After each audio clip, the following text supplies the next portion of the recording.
ایمان اور حیا دو ایسے پرندے ہیں، اگر ان میں سے ایک اڑ جائے تو دوسرا خود ہی اڑ جاتا ہے۔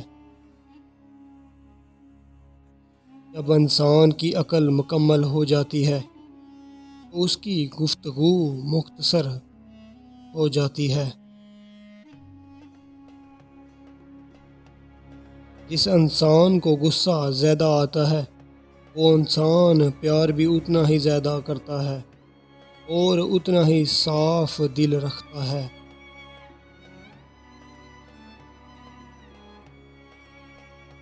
حضرت علی رضی اللہ تعالی عنہ نے فرمایا، 3 چیزیں ایمان کو تباہ کر دیتی ہیں۔